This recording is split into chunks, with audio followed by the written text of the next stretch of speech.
అందరికీ నమస్కారం. లక్ష్మీ గణపతి జ్యోతిష్యాలయానికి స్వాగతం సుస్వాగతం.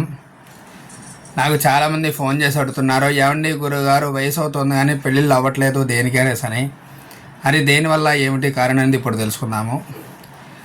పెళ్ళి అవ్వాలంటే ఖచ్చితంగా శుక్రగ్రహం యొక్క అనుగ్రహం ఉండాలి. ఫస్ట్ ఆ ఒక్క శుక్రగ్రహం అనుగ్రహం ఉంటేనే ఏదైనా పెళ్ళి ఆకర్షణ వచ్చేది, ఆకర్షణ అనేది పెరిగేది, దాని తర్వాత భార్య భర్త అన్యోన్యత పెరిగేది, దాని తర్వాత ఒకే మాట మీద ఉండేది యొక్క శుక్రగ్రహం వల్లే ఏదైనా. అలాంటి శుక్రగ్రహానికి మన జాతకాల్లో ఏవైనా దోషాలు ఉంటే కనుక, అంటే శుక్రగ్రహానికి శత్రువులు ఎవరు? సూర్యుడు చంద్రుడు.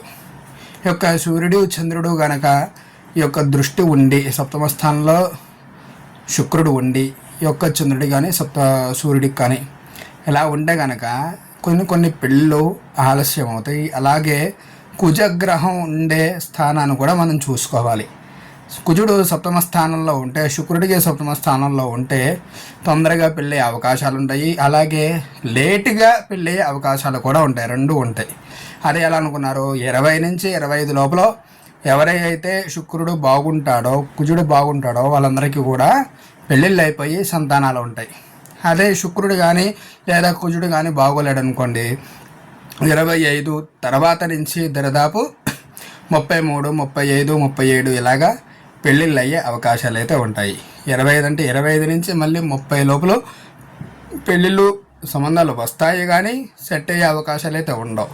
మనం చాలామంది చూస్తూనే ఉంటాం, ఏమండి మా అబ్బాయికి పెళ్లి సంబంధాలు వస్తున్నాయండి కానీ కుదరట్లేదు, అది దేనివల్ల ఏమిటో అర్థం కావట్లేదు చాలామంది చాలా రకాలుగా అనుకుంటుంటారు. కానీ శుక్రగ్రహం కుజగ్రహం అనుగ్రహం ఉంటేనే ఈ యొక్క పెళ్ళిళ్ళు అనేవి తొందరగా అయ్యే అవకాశాలు అయితే ఉంటాయి ఖచ్చితంగా.